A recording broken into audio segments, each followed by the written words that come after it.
de hacer las preguntas.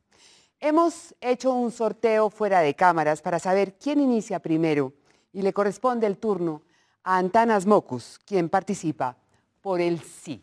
Quiero recordar en un momento la metodología del debate. Los dos invitados tienen 10 minutos para defender sus argumentos. Luego habrá 3 minutos de derecho a réplica o redondear el tema. Siguen las preguntas y finalmente hay 3 minutos para las conclusiones. Bienvenidos. Profesor Antanas Mockus, bienvenidos y tienen la palabra. Muchas gracias. Voy a hacer de pie. Bueno, muy amables. Un honor estar aquí con el fiscal. Yo soy un estudiante eterno de primer semestre de Derecho. Entonces, pues, la cosa es como muy desigual, pero... Bueno, por otro lado, digamos, en 2004, bueno, la Universidad Francesa, París 8, me otorgó un doctorado honoris causa y el discurso que pronuncié ahí era una defensa de la cárcel. Entonces, no estoy como entrando en un terreno totalmente nuevo. Obviamente que el contexto de paz puede cambiar muchas cosas, pero la tesis central sigue viva. La tesis central es: las cárceles existen para que no exista la pena de muerte. O sea, es una segunda opción, digamos, la opción de venganza, de retaliación, de proporcionar un castigo proporcional a la falta. En muchos casos el impulso sería la pena de muerte. Un orgullo enorme es que Colombia no tiene pena de muerte en la Constitución. Ahora, en la vida, toda la que usted quiera, cantidad de gente utiliza la pena de muerte, incluso las FARC. Entonces, necesitamos la cárcel para evitar las muertes. Ese es un planteamiento muy genérico. Entonces, bueno, lo otro es que el Estatuto de Roma es una referencia, pero no necesitamos reformar nuestro Código Penal para que se pegue a él o para que toda justicia que pase por ahí, por aquí, por los jueces, sea revisada por la Corte Penal Internacional. El Estatuto de Roma prevé qué le pasaría a algunos miembros de la cúpula de las FARC o algunos miembros de agentes del Estado que han cometido faltas graves, faltas contra la humanidad. Prevé qué les pasaría juzgados por la Corte Penal Internacional. Entonces ahí dice máximo 30, pero si los excesos, las limitaciones son extremas, dice puede llegar a prisión perpetua, pero no se toca la vida. Bien. Hoy en día, este es el punto más neurálgico en las conversaciones, según toda la información que tenemos. Y no resolverlo, esa es mi tesis ya aplicada al proceso actual, no resolver eso, dejar para más tarde, eso generaría, bueno, yo digo, ¿qué es eso? O sea, no es que tengamos toda la cúpula de las FARC desfilando el día de la firma de la paz y desfilando todos juiciositos para la cárcel. Ellos están aceptando, y ya el gobierno aceptó, que de algún modo el proceso lo que busca es un cese al fuego definitivo, y eso como un camino para el ejercicio de la política por parte de las FARC. Y tercera concesión, si se quiere, habrá justicia transicional. Se puso el punto sobre la mesa. Ahora, se puede quedar, digamos, definida, puede haber, digamos, como en el lenguaje hay sutilezas, dicen privación de la libertad, eso es un poquito más, pero bueno, yo me defiendo en buena parte de mis argumentos, incluso frente a la cárcel. La víctima de un homicidio no puede acudir a la ley del talión. No puede decir, la Biblia lo autorizaría prácticamente, pero no. ¿Por qué? Porque existe un fenómeno llamado aversión a la pérdida, que hace que yo multiplique por 2 o por 3 el daño que usted me hace, en mi percepción. O sea, objetivamente está probado que a uno le duele 3 veces o 2 veces no he dicho, cuando es con uno es 2 o 3 veces más grave. Entonces uno tendería no a responder con la ley del talión, sino a responder con escalada. Entonces tenemos, o sea, los propios agentes del Estado no pueden matar en frío.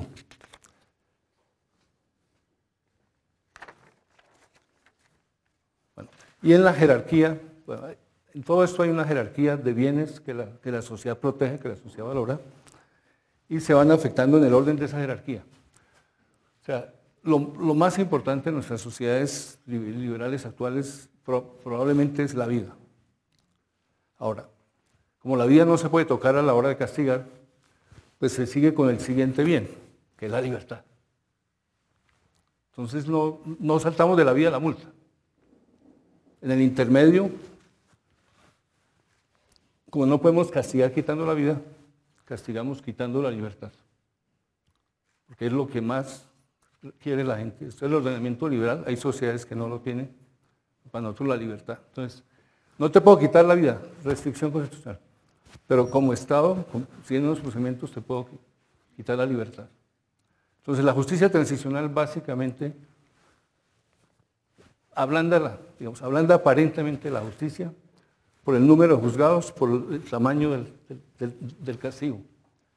Pero lo importante, tal vez en todo esto, es el efecto pedagógico. O sea, no se trata de castigar lo máximo, medido por número de años de cárcel persona. Ese no es el objetivo, sería absurdo que alguien adoptara ese objetivo. El objetivo es que la justicia transicional lleve al mayor saldo pedagógico con el mínimo de castigo. Entonces, si no hay un saldo pedagógico positivo, la cosa es más discutible. Entonces, al final tengo una propuesta sobre cómo, pues me ha llegado el chisme de que de pronto las FARC estén pensando en cosas así.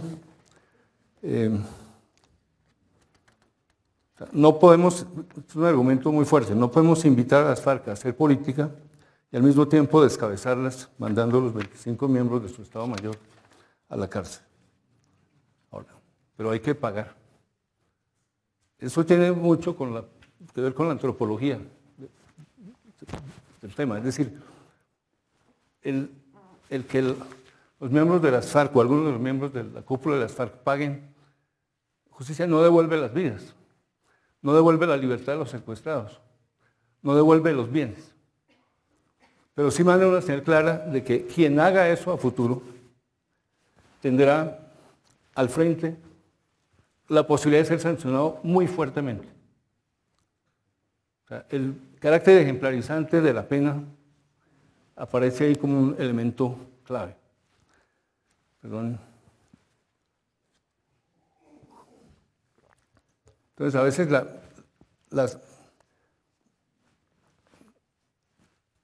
a veces hay privación de la libertad y multa. ¿Sí? En 3 minutos. Bueno, hay una cosa bonita de la multa. La multa es un castigo que se puede compartir. Me castigan con una multa, pues yo hago una colecta y pago la multa. La privación de libertad, la propuesta del discurso de París es despersonalicemos la pena de cárcel.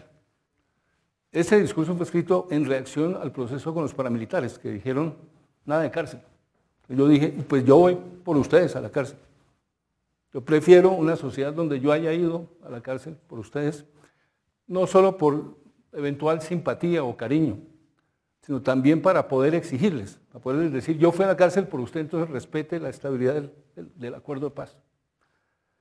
Entonces se necesita, digamos, como enganchar a estas personas que además tienen con algo de razón total pánico frente al cumplimiento de los acuerdos. Entonces, dejar para más tarde, lo imaginan como que estarán en máxima debilidad.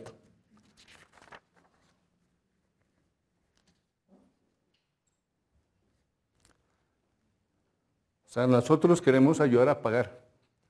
Necesitamos ayudar a reconocer que eso fue la última vez. Bueno, un argumento más. Desde que Colombia es república, 25 amnistías que han generado nuevas guerras. O sea, el famoso cuento de Cedro borrón y cuenta nueva, hay que romperlo. Con las condiciones de ilegalidad que hay en el país, la posibilidad de que resurja un movimiento armado es grandísima. Entonces tenemos que resolverlo bien, tenemos que cerrar bien. Esa idea de cerrar bien es absolutamente clave. bueno, entonces leo la... Bueno, imagínense los 25 miembros del Estado Mayor aceptando el siguiente proceso.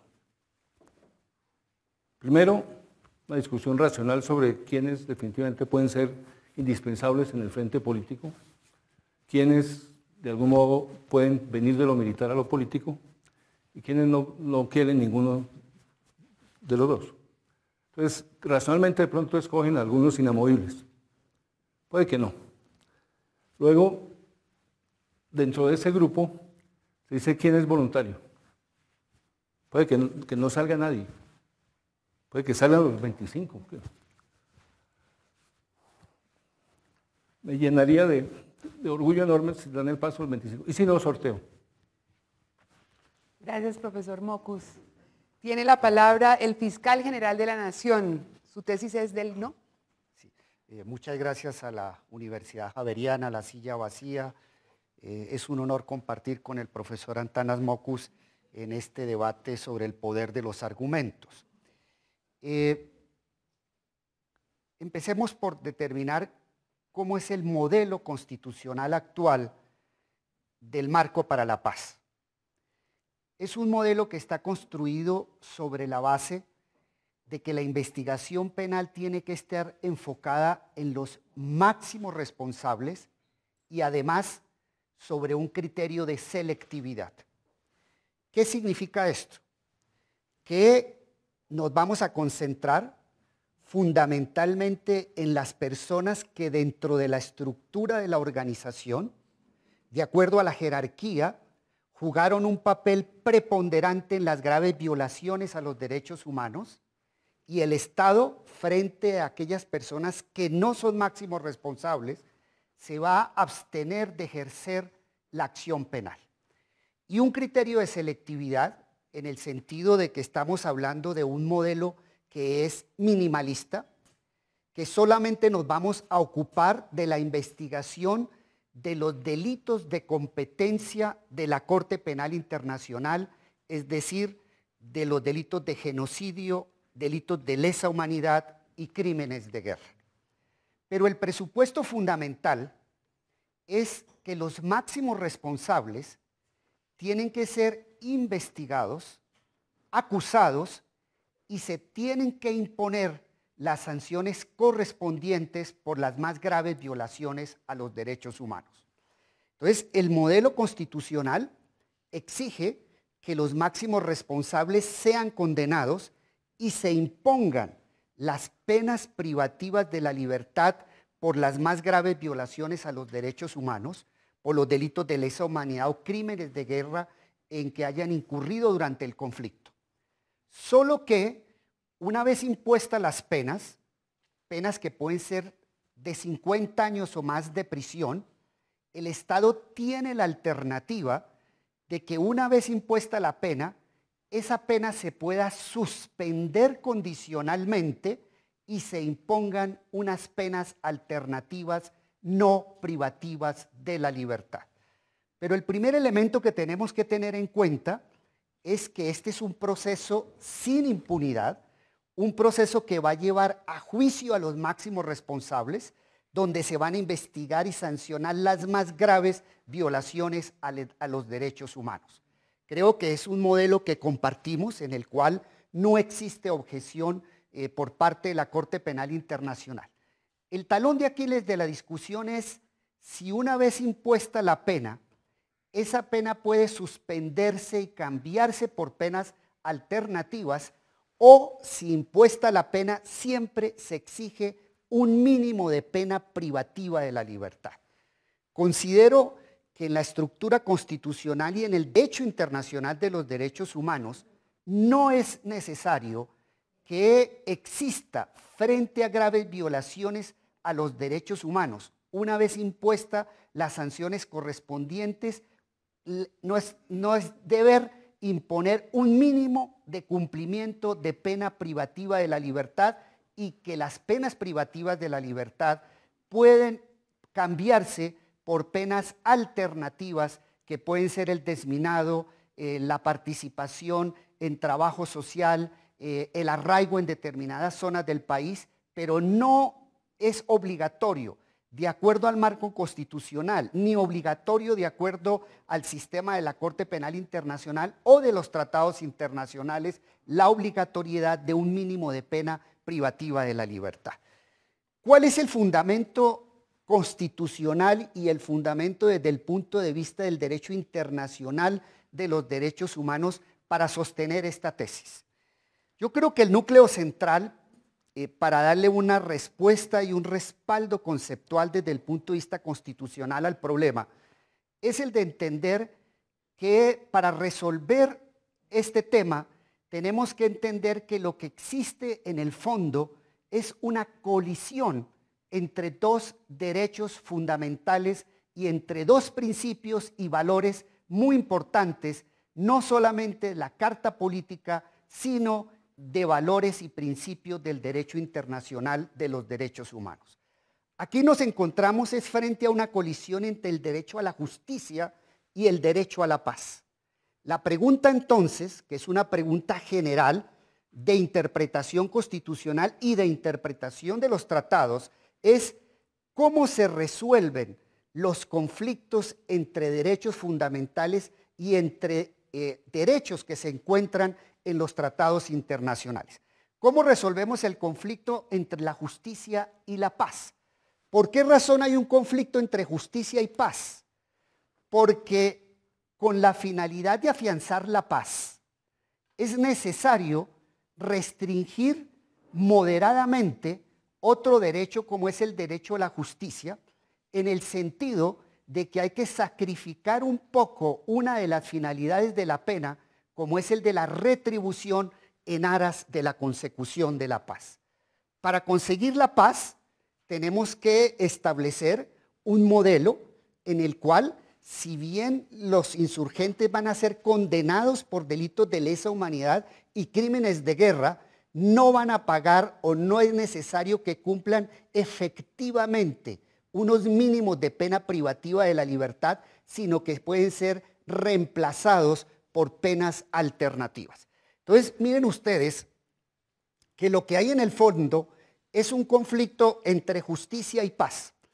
Cuando se presentan conflictos entre derechos fundamentales, la teoría constitucional, la Corte Interamericana, el Tribunal Europeo de los Derechos Humanos han sostenido que el mecanismo para resolver estos conflictos es el instrumento que se ha denominado de ponderación.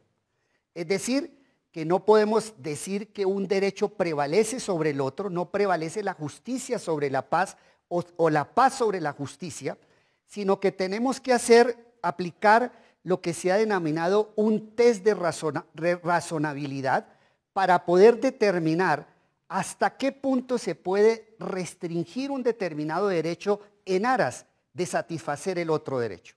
La pregunta es entonces, ¿cuánto podemos restringir el derecho a la justicia que exige proporcionalidad de las penas en aras de consecución de la paz? La respuesta se da determinando que hay unos elementos de un test que se llama el test de razonabilidad, que dice que si el medio para alcanzar el fin, o sea, la restricción de las penas, cambiándolas por alternativas, o sea, que el medio es la alternatividad penal para la consecución de la paz, es adecuado, necesario y proporcionalmente estricto, es válido desde el punto de vista constitucional. Entonces, si para consolidar la paz necesitamos restringir esos derechos, desde el punto de vista constitucional eso es permitido en la medida en que la restricción del derecho, o sea, el derecho a la justicia, no resulte desproporcionada frente a los fines que se quieren buscar. Y en este escenario no resulta desproporcionada la sustitución de la pena privativa por penas alternativas, porque no hay un sacrificio integral de la justicia, sino solamente uno de sus elementos, que es el carácter retributivo que tienen todas las penas. Perfecto, señor fiscal. Hay 3 minutos para derecho a réplica o redondear el tema. Profesor Antanas. Bien, yo creo que hay que introducir en la discusión obviamente el tema vida. Si uno mira la cantidad de muertos que hay en Colombia, uno se encuentra con una abundancia de muertes por intolerancia, etcétera, sobre lo cual esto tiene un efecto. Es decir, no va a ser aguantable, digamos, en términos psicológicos, por parte de las víctimas, pero no solo de las víctimas, por parte incluso de los miembros de la fuerza pública. O sea, cuando usted ha estado matándose con alguien, el desenlace tiene que tener un cierre. No es simplemente le aplicamos el test de racionalidad, de razonabilidad.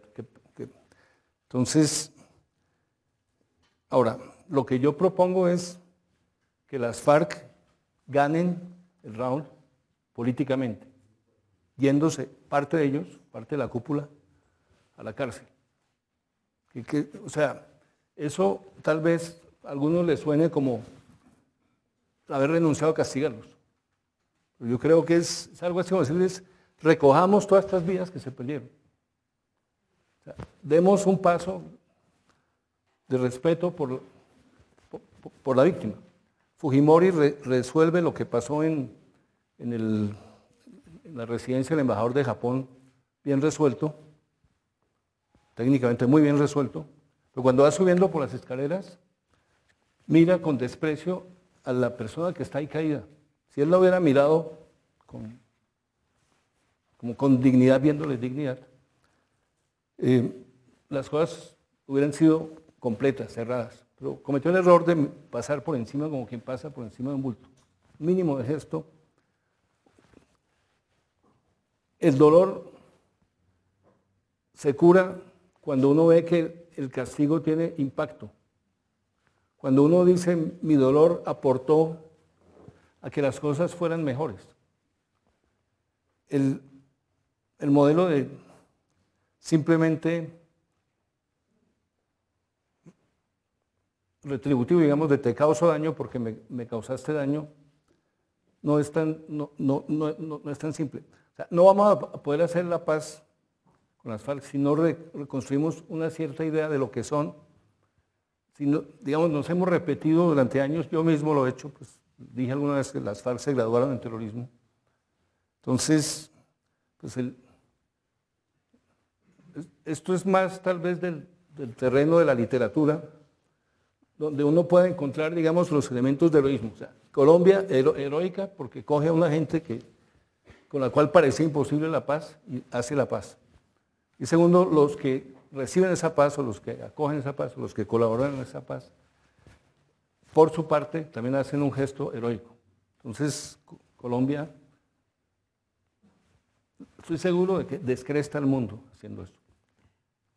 Se hace objeto de admiración y genera antecedentes importantes. No he desarrollado el punto de agentes del Estado, no he desarrollado el punto de los omisos, entre los cuales me declaro yo. O sea, hoy no solo tengo una razón teórica para querer ir a la cárcel, hoy tengo argumentos concretos, una situación concreta, donde podría ser importante que algunos omisos dijéramos, queremos nosotros también pasar por una sanción similar. Gracias, profesor Mockus. Ya pasaron los 3 minutos. Le corresponde al fiscal general de la Nación.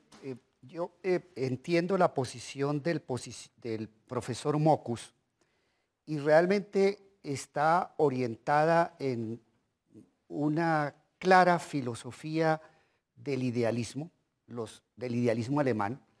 Los grandes autores y teóricos de la pena retributiva fue la filosofía clásica alemana, específicamente Kant y Hegel. Pero es discutible que nosotros podamos aplicar los conceptos básicos de la filosofía retribucionista a las justicias transicionales. El profesor Mockus, que está basado en una tradición filosófica supremamente importante, tiene razón en el sentido que frente a situaciones normales, el castigo, la sanción penal tiene que tener una dosis de retribución y eso es absolutamente innegable. Lo que acontece es que en las justicias transicionales los fines de la pena son totalmente distintos y uno de los fines de la pena es el de que nosotros no nos vamos a regir por criterios de justicia retributiva, sino por criterios de justicia restaurativa. Es decir, aquí lo que está en juego son 2 modelos de justicia el que propone el profesor Mockus, que está anclada en una clara filosofía liberal de retribución, pero hay otro modelo de justicia propia de las justicias transicionales, que es el modelo de justicia restaurativa. Y en esos modelos de justicia restaurativa, el fin de la pena no es fundamentalmente la retribución, sino la reconstrucción del tejido social. Es decir, es un concepto del sistema penal en el cual el sistema penal debe entenderse como un encuentro entre víctima y victimario, para que a través de ese encuentro entre víctima y victimario podamos reconstruir el tejido social. Por eso, lo más contrario a una forma de reconstrucción del tejido social, que es lo que propone acertadamente el profesor Mockus, es la retribución. Desde la cárcel, con las finalidades tradicionales de la pena, no vamos a poder reconstruir el tejido social, y eso se reconstruye verdaderamente es con penas alternativas no privativas de la libertad que simultáneamente cumplan la función de una retribución mínima, por eso se llama penas alternativas, pero a su vez cumplan las finalidades de las penas en las justicias restaurativas. Bueno, iniciamos la ronda de preguntas con Juanita León y José Vicente Arizmendi. Bueno, primero que todo, muchísimas gracias, doctor Mockus y doctor Montealegre, por estar aquí. Me parece que es un debate casi que contraintuitivo, porque uno pensaría que el fiscal defiende la posición de la cárcel y Antanas defiende la otra, pero esto me parece que lo hace más interesante porque permite como profundizar en los argumentos. Mi pregunta para el fiscal es la siguiente. Yo entiendo cuando se dice que el valor es la paz y que se va a ponderar, pero de lo que yo he visto de las FARC, ellos a lo que más se oponen es casi que al hecho de que tengan que pagar una pena, además impuesta por el Estado, porque sería casi como aceptar que fueron derrotados. O sea, que hay una cosa simbólica con el hecho de ser penalizados, porque ellos dicen, nosotros hicimos la rebelión, no tenemos por qué pagar pena, así sea simbólica. Porque lo simbólico está en el hecho de someterse a una pena del Estado. Entonces, mi pregunta para ustedes es si su solución, en cierta forma, no es contraproducente, porque no soluciona la objeción central de ellos, y es a no someterse a la idea de que tienen que ser castigados cuando lo que hicieron fue la rebelión, y por el otro lado no envía el mensaje pedagógico a la sociedad de que hacer esas cosas, así sea por una rebelión, no está justificado. Bueno, realmente la principal objeción que tiene las FARC al modelo de justicia transicional diseñado en nuestra actual Constitución es el de que fue un modelo que se hizo unilateralmente por el Estado y no fue producto de las negociaciones en La Habana. Es decir, una de las objeciones principales es, ¿por qué razón, si estamos en una negociación en La Habana, el Estado unilateralmente nos impone unas condiciones y un esquema de justicia transicional? Creo que es uno de los principales argumentos que tiene las FARC en contra del marco, y por eso ellos siempre han criticado, pero la crítica esencial está fundamentada ahí. Pero la pregunta que yo hago es, aquí tenemos un modelo de justicia transicional que recoge la experiencia de muchos procesos de justicia transicional en las últimas décadas, y que es un modelo de equilibrio, porque es un modelo que, si bien está centrado en máximos responsables, está centrado en criterios de selectividad, donde se va a renunciar al ejercicio de la acción penal frente a más de 8.000 combatientes. Entonces, la pregunta que yo haría es, si no es ese modelo, ¿cuál? El otro modelo, que quizás algunos están pensando, es el modelo de las amnistías y los indultos. Pero resulta que ese modelo, porque yo creo que aquí, en aras de la simplificación, tendríamos dos grandes modelos, o un modelo como el que tiene Colombia actualmente, centrado en máximos responsables, en criterios de selectividad, donde hay que llevar a la cúpula a las FARC a juicio e imponerle las condenas, o el otro modelo es el tradicional de los procesos de paz en América Latina, que han estado fundamentados en amnistías e indultos incondicionales. Si nosotros vemos los procesos de paz y las transiciones de la dictadura a la democracia en América Latina en las últimas décadas, todos estuvieron fundamentados en amnistías incondicionales en Perú, en Chile, en Argentina, en el Brasil, en el Uruguay, pero ¿cuál fue la consecuencia? Que todos esos procesos que se basaron en amnistías, respaldados en plebiscitos, respaldados en referendos, todos fueron declarados inválidos, contrarios a la Convención Americana, o los mismos tribunales internos, como pasó en la Argentina, declararon la no. Entonces, el modelo no es válido. Entonces, a mí me parece que el único modelo, pueden hacerse matices, pero que cumple razonablemente estándares internacionales y que da más seguridad jurídica, es este modelo. En cuanto al tema de la prevención, el profesor Antanas Mockus combina la retribución con la prevención. Tiene que haber un mensaje a la sociedad de que los infractores de la ley sufrieron un castigo. Pero yo creo que más importante que ese mensaje de prevención general y de retribución es cumplir con un elemento clave de protección de los derechos humanos que es la garantía de no repetición. Creo que da más garantía de no repetición para evitar violaciones a futuro masivas de derechos humanos, desarticulando las organizaciones, desarticulando la estructura de las FARC, que teniéndolos presos en una cárcel por no sé qué cuántos años. Profesor Mockus, por alguna razón esta conversación está girando sobre todo alrededor de las FARC, pero la pregunta que da origen a este debate habla de los que cometieron delitos atroces. Nos dio a entender que entre sus apuntes tiene algo de lo de la fuerza pública. Nos gustaría escuchar un poco al respecto. Bien. La fuerza pública pues, funciona sobre un principio básico olvido el nombre técnico, de aceptación de la orden. Es decir, orden recibida, orden cumplida. Entonces eso explica por qué los 8.000 combatientes, pero no solo, digamos, para ellos, sino en el Estado también habría, o sea, mucha gente que torturó dirá, yo torturé por una orden y principio de obediencia debida, algo así opera. El esquema podría ser similar al que propuso. Imagínense los generales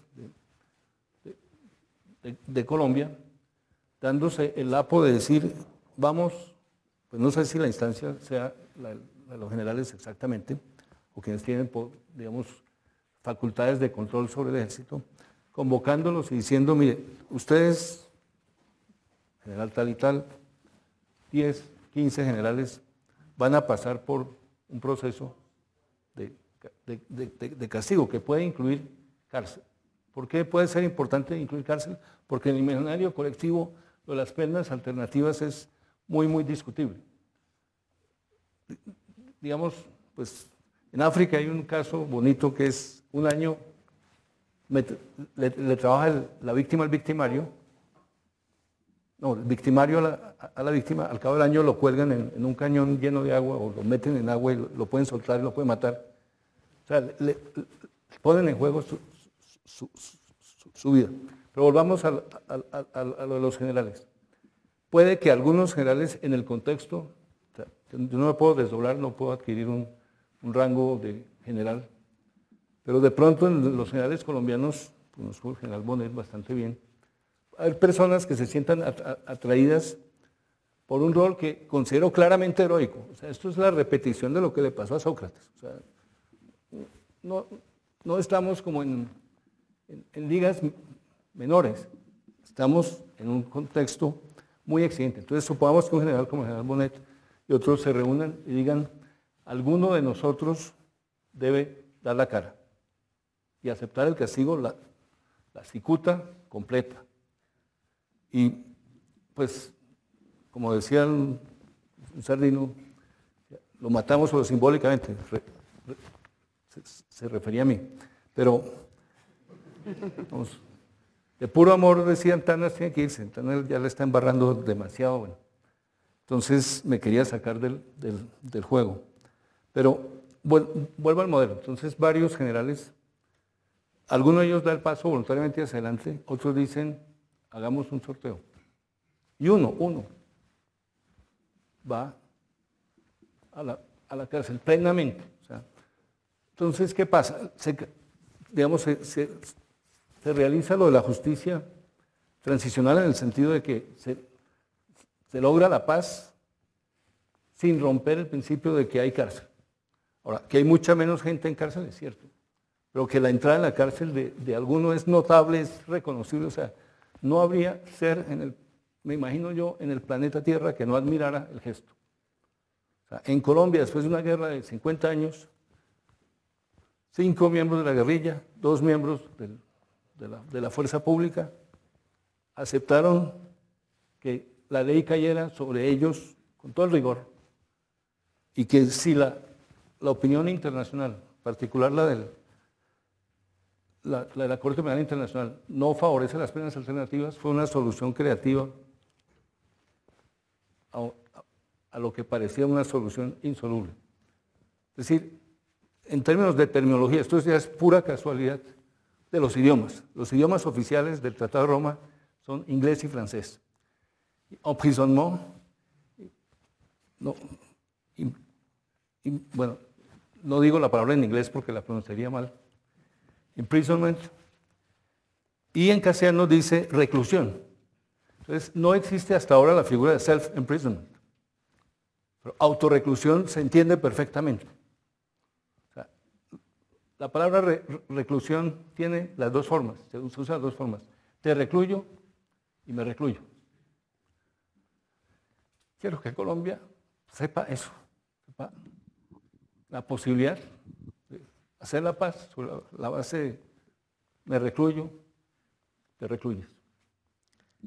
Antanas, mi pregunta para ti sería, dado que los guerrilleros han dicho no nos vamos a ir a la cárcel, ¿tú serías partidario de que si no se van a la cárcel se acaba el proceso de paz? No. O sea, creo que es indispensable seguir con el proceso de paz con terquedad total. O sea, en este momento lo clave es, de nuevo, ¿cómo se dice? Desescalar. Pues, digamos, el modelo de escalamiento ya lo conozco bien, es multiplicar por 2.5. O sea, tú me matas 5, yo te mato 15 o 12. Ese lo conocemos. Capacidad de daño mutuo, lo conocemos. O sea, las FARC pueden hacer todavía bastante daño y el ejército puede también hacerles harto daño. Entonces tenemos que salirnos de ese esquema. Mi propuesta es que no estamos condenados, pues podríamos también como integrar y decir una pena alternativa. Pues yo mismo me di cuenta con mi caso, un día propongo que me metan en la cárcel, el otro día propongo penas alternativas, pues no funciona. O sea, tocas. Sí, ahora, entre guerreros el tema de honor y sacrificio se entiende. O sea, no creo que esté cayendo en un terreno vacío. O sea, los militares y la guerrilla colombiana son capaces de gestos de ese estilo. Es complejísimo, es armar un castillo de naipes, pero de pronto podemos. Hay que hacer lo posible por poder. Okay. Señor fiscal, quiero reconocer que no es fácil defender el punto de vista que usted está defendiendo y me pregunto si alguien en el auditorio real o virtual no estará pensando, bueno, pero si en los periódicos de hoy dicen que hay unos generales del ejército colombiano que se podrían ir a la cárcel por delitos atroces, ¿no sería paradójico que los guerrilleros no fueran a la cárcel porque responden a otra lógica? Yo estoy de acuerdo en que los militares, y así lo establece la Constitución, también tienen que entrar en el marco de la justicia transicional. Lo que acontece es que también el texto de la Carta Política dice que tiene que existir un tratamiento diferenciado entre los diferentes actores del conflicto. Es decir, que los beneficios y sistemas de alternatividad penal que se lleguen a pactar o que se lleguen a desarrollar para la guerrilla no significa que automáticamente esos beneficios y esa alternatividad tengan que trasladarse a los miembros de la fuerza pública. Es decir, desde el mismo texto constitucional se impone la obligación de una diferenciación. ¿Y cuáles son las razones por las cuales la Constitución impone la diferenciación entre actores del conflicto, entre militares e insurgentes? Porque es indiscutible, como lo ha reiterado muchas veces la jurisprudencia de la Corte Constitucional y la jurisprudencia en materia de derechos humanos, es que los servidores públicos tienen unos deberes superiores a los del particular. Entonces, sobre la base de la existencia de esos deberes superiores, del funcionario público, del miembro de la fuerza pública sobre la insurgencia, es que debe existir un tratamiento diferenciado. Pero yo soy partidario de que los militares, la fuerza pública, tiene que entrar en justicia transicional. Ahí lo que tenemos es que el país tendrá que tomar unas grandes definiciones de política criminal. ¿Cuáles? Si, por ejemplo, el criterio de máximos responsables que está edificado fundamentalmente para la insurgencia y los otros actores, se traslada o no se traslada a la fuerza pública. Si el criterio de selectividad que vamos a utilizar para los insurgentes, que implica solo investigar los delitos de competencia de la Corte Penal Internacional, si esos criterios se le van a trasladar a la fuerza pública. Si escogemos un modelo de máximos responsables y de selectividad, le podemos renunciar el ejercicio de la acción penal a quienes no sean máximos responsables en la fuerza pública y hayan cometido graves violaciones a los derechos humanos. Por ejemplo, yo creo que sí, yo creo que se puede trasladar el criterio de máximos responsables con unos contenidos diversos al de la guerrilla, el criterio de selectividad con unos criterios diferentes a los que se le maneje a la guerrilla, y frente a las penas alternativas, dado el deber superior que tiene un miembro de la fuerza pública sobre un particular, hay otras formas de alternatividad en las cuales se puede pensar para miembros de la fuerza pública: sistemas penitenciarios abiertos, sistemas semicerrados, sistemas de trabajo diurno y arresto nocturno, de libertad durante la semana y arresto durante el fin de semana. Es decir, hay unas ciertas modalidades que tiene el derecho penitenciario contemporáneo que son perfectamente aplicables a los miembros de la fuerza pública. Luego, no existe una contradicción en la posición que estoy exponiendo. Bonita, una última pregunta. Fiscal, yo tengo una pregunta sobre, obviamente, pues su conocimiento del derecho penal es inmenso, pero ¿usted le parece obvio que su propuesta se enmarca dentro del derecho internacional, pero la Corte Penal Internacional ya ha dicho que no se enmarca, o no es así como ellos lo ven?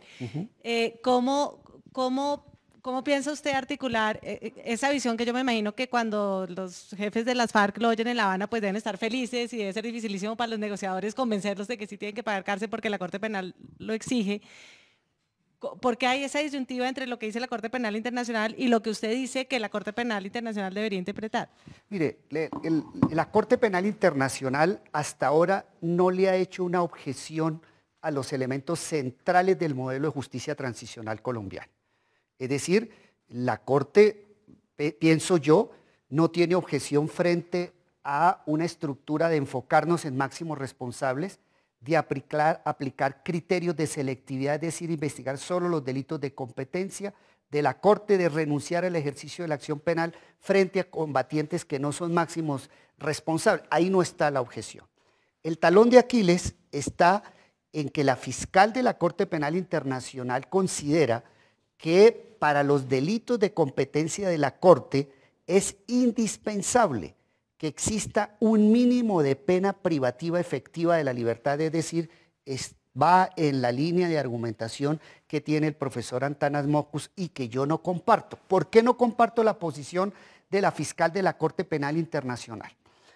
En primer lugar, porque el Estatuto de Roma, creo que es el artículo 53, establece que la fiscal de la Corte Penal Internacional puede abstenerse de ejercer la acción penal en interés de la justicia. Cuando el Estatuto de Roma dice que la fiscal puede abstenerse de ejercer la acción penal en interés de la justicia, la está autorizando para que se abstenga de ejercer la acción penal frente a genocidios, delitos de lesa humanidad y crímenes de guerra.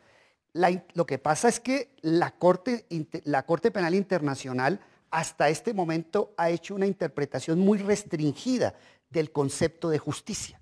La Corte Penal Internacional no ha incluido dentro del concepto de justicia el concepto de paz. Y a mí me parece que si uno hace una interpretación del corpus iuris del derecho internacional de los derechos humanos, no puede hacer esa interpretación restringida que hace la Corte Penal Internacional de de no incluir el concepto de paz dentro del concepto de justicia. Luego, el mismo Estatuto de Roma da una salida perfectamente teórica. En segundo lugar, es que el Estatuto de Roma trae unas penas, el profesor Mockus indicó, unas penas severas, unas penas que son retribucionistas, pero el mismo Estatuto de Roma establece que los países no tienen la obligación de construir sus modelos de justicia penal con base en las penas que trae el Estatuto de Roma, sino que le deja un gran margen de discrecionalidad y de apreciación a los sistemas internos en cuanto al diseño de las penas. Entonces yo creo que hay argumentos de derecho internacional que pueden favorecer la posición de Colombia. Además me parece que si bien el vicefiscal de la Corte Penal Internacional en su reciente visita mantuvo un poco los elementos de esa línea de la fiscal, abrió una puerta muy importante, y esa puerta consiste en que en últimas la intervención de la Corte Penal Internacional va a depender del tipo de penas alternativas que diseñe Colombia. Esas son las razones por las cuales yo no comparto la argumentación de la fiscal de la Corte Penal Internacional. José Vicente, una última pregunta.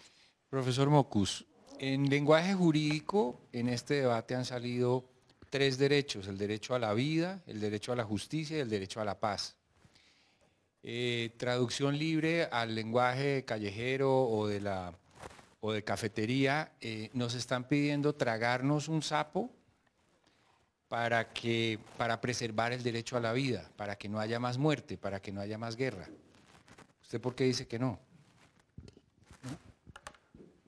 Lo que digo es al revés, cómo lograr obtener el máximo efecto sobre los 3. O sea, primero necesitamos entender que no debemos matarnos. O sea, parece trivial, pero el primer obstáculo con que se va a encontrar el proceso de paz es que a las 2 semanas o 3 semanas de hecha la paz, matan a alguien. Porque no ha entendido, digamos, ni que es de mala persona, sino que no ha entendido que Colombia se fijó una barrera. O sea, ni el Estado castiga con muerte, ni el particular castiga con muerte. O sea, la muerte sale del repertorio. Entonces, esa es la prioridad. Entonces, para no matarnos, necesitamos resolver el problema de justicia, porque el problema de justicia, hay cantidad de gente que siente que legítimamente tiene el derecho a reclamar justicia o si no a vengarse. Entonces hay que la sed de venganza encauzarla, eso es parte del progreso del ser humano, decirle no se vengue, usted está demasiado acalorado para juzgar, entonces usted debe ser juzgado por una persona neutra, por un juez.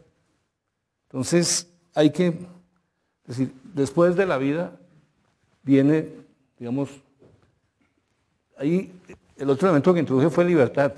Y es clave, yo en mis escritos no hablo mucho de libertad, pues soy tal vez un libertario en la vida, pero nunca he justificado, digamos, mi aprecio por la libertad entendida incluso de manera pues, un poco extrema. Entonces, están en juego vida y el tema de justicia toca los dos, vida y libertad. Ahora, la paz debe ser lo que nos guía, pero no, digamos, yo lo que propongo es no hagamos los sacrificios por la paz, hagamos los sacrificios por la vida. Eso es un matiz pequeño, pero digamos, la paz hemos tratado de defender la paz durante 2 siglos sin valorar suficientemente la vida. Por eso la vida es sagrada. O sea, es una construcción, digamos, como con 4 criterios, 4 valores que parecería pues que por lo menos en borrador, digamos, puede funcionar. Invito a la gente pues a sopesarlo, a discutirlo. O sea, el pacto es básicamente no matarnos. Y la pregunta, ¿qué hacemos con los que han matado? Y hay que responder a esa pregunta. Luego, ¿qué hacemos con los que han restringido libertades? Y quienes han quitado bienes, etcétera. Pero hay como un orden. Entonces, yo no quiero sabotear la paz. En la Universidad Nacional, durante muchos años, el concepto de firma del Tratado de Roma fue negativo, porque se preveía esto. Después hacemos la paz y ya hemos pecado contra el derecho internacional humanitario a tal punto que la Corte, o sea, cualquier colombiano que viaje de los involucrados en estas cosas, dentro de unos años, unos meses lo cogen como cogen a Pinochet y pues mínimo le pegan un susto, pues de encarcelamiento, digamos. Pero, insisto, el principal pacto entre los colombianos debe ser no matarnos. Eso es una traducción de la palabra paz un poco curiosa, O sea, de algún modo entiendo, de hecho, si a mí me ofrecieran un camino donde el derecho a la vida se logra garantizar, entre todos lo garantizamos. Todas las demás peleas, el tema agrario, el tema del sindicalismo, el tema del sistema político, etcétera, todo eso se puede discutir porque ya tenemos la vida garantizada. O sea, simplificando, propongo que nos declaremos inmortales, o sea, inmortales por un tiempo. O sea, usted me dispara y la bata rebota. O sea, haga de cuenta que a tiros no resolvemos nada.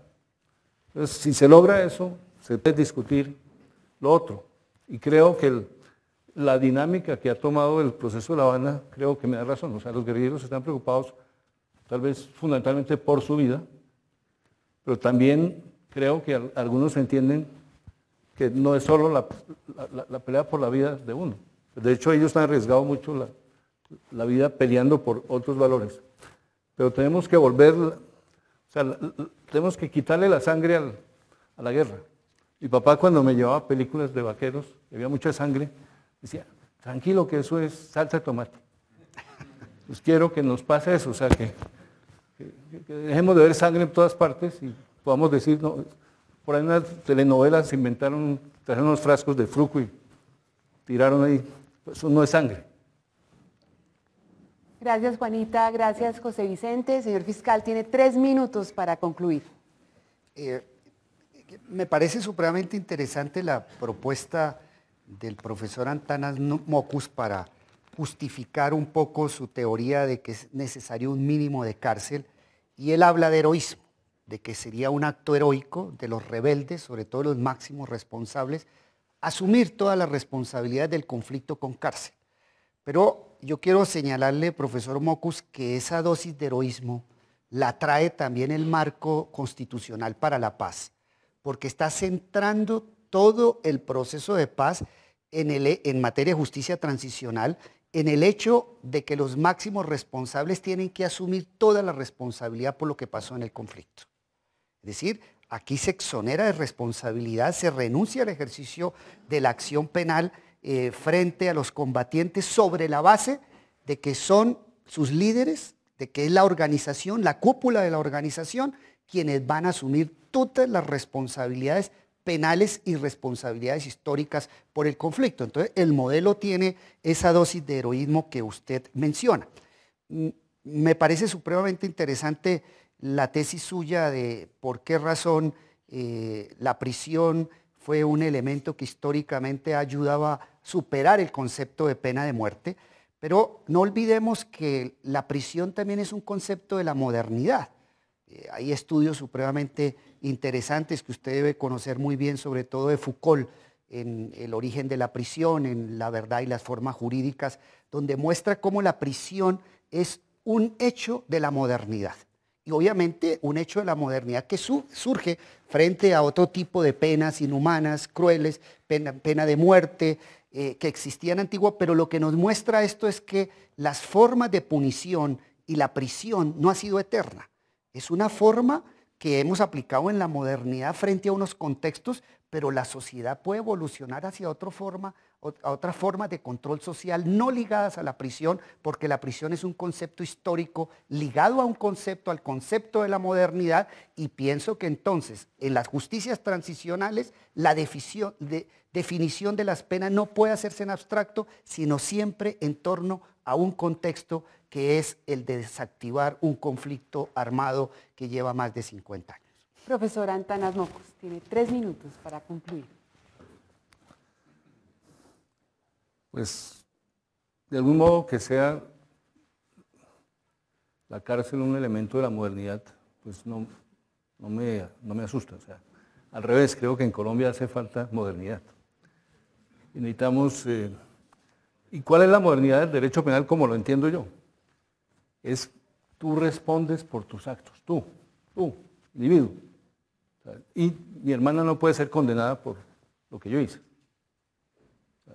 O no pueden buscar a un mono y lincharlo y decir que eso es para castigar a Antanas. O sea, digamos, es la responsabilidad individual, que obviamente, pues yo en estos días he confesado un poco mi pasado de simpatizante. Es chistoso, la gente no lee los libros que uno publica. Entonces, hace mucho, hace 30 años, pero mis primeros libros fueron muy radicales. Eso incluso desató, digamos, posiblemente el acercamiento que hubo en algún momento con las FARC. Pues luego hice cantidad de trabajo anti-FARC y antiterrorismo. Entonces, pues estoy en una especie de... O sea, yo podría alegar que en vez de cárcel me crucen las cuentas, que me hagan mi amnistía. Pero a lo que voy es decir, en Colombia tenemos amor a la libertad, tanto que la guerrilla lo ha explotado a través del secuestro. Es decir, lo que más le duele a un colombiano es la familia, que es un valor tradicional, no es un valor moderno. Entonces nos cogen por lo que más nos duele y nos obligan, nos arrodillan. O sea, si uno mira las descripciones de los crímenes perseguidos por la Corte Penal Internacional, el Tratado de Roma aplica. O sea, esquivar el Tratado de Roma es imposible. Y no es una manifestación pequeña de las faltas al Tratado de Roma, es la manifestación. Entonces, ahora, hay que ser responsables y hay que empujar el balón hacia la paz, pues obviamente. O sea, entonces, digamos, he pensado cosas como dramáticas, como decir, pues si no hacen la paz en tal plazo, me pega un tiro. Pues, digamos, como presión moral. O sea, ahora, tal vez debamos pegarnos un machucón. O recluirnos todos un día. Es decir, hay que buscar de alguna manera volcar el mensaje diciendo, mire, tú la embarraste, yo la embarré. Si yo hubiera abierto una puerta que se me abrió, yo hubiera entrado directo a una reunión de alguna de estas cúpulas de las FARC. Cerré la puerta y lo grave es que no llamé a la policía. Eso parece una bobadita, pero en una persona con formación profesional, pues uno tiene que entender, o sea, mi deber era llamar a la policía, pero tenía miedo a las represalias, puedo echarme un poco de cuentos, atenuando imagínense, 15 años menos o 20 años menos de conflicto armado, por una sola decisión equivocada mía. Entonces a veces pienso que me tengo que morir literalmente de la vergüenza. Pues cuando me encuentro con la gente pienso, ahora me mira un poco distinto. Dice, este parecía un tipo bueno, pero tiene un pasado complicado. Entonces... Vamos concluyendo. Sí. O sea, en ciencia se trabaja el tema de paradigmas. Cuando uno mira el malentendido en la sociedad colombiana es muy parecido a una diferencia de paradigmas. Es decir, nos distanciamos tanto unos de otros, y no solo guerrilla y establecimiento, sino entre fracciones del establecimiento. O sea, todo el tema reciente del uribismo y el santismo. O sea, es loco, es completamente loco que en medio de un proceso tan delicado como el proceso de la paz, la gente dice, no le hablo. Eso con la novia, pero estando en juego, digamos, todos tenemos que volvernos más prudentes. Estoy trabajando, voy a estar en la universidad y si las autoridades me dejan salir. Porque a veces pienso, el fiscal tendría todo el derecho de ordenarle a sus subalternos diciendo, vamos que este hombre, el mismo, o sea, lo cogemos facilito. Entonces, no, digamos, mi conclusión es que, digamos, una propuesta resistió una especie de primera o segunda puesta a prueba, fue lo que siento. Y bueno, digamos, tal vez menos mal que hay gente empujando sobre todo el balón de la paz, y es bueno que otra gente empujemos el balón de la vida. Y pues, eso es la modernidad. Profesor Mockus, doctor Montealegre, muchísimas gracias por haber aceptado esta invitación. A los asistentes, a los periodistas, a ustedes, Juanita, José Vicente, muchísimas gracias. Recuerden que vamos a subir este debate a los portales noticiosos para que sigan opinando, pero con argumentos. Muy buenas tardes a todos.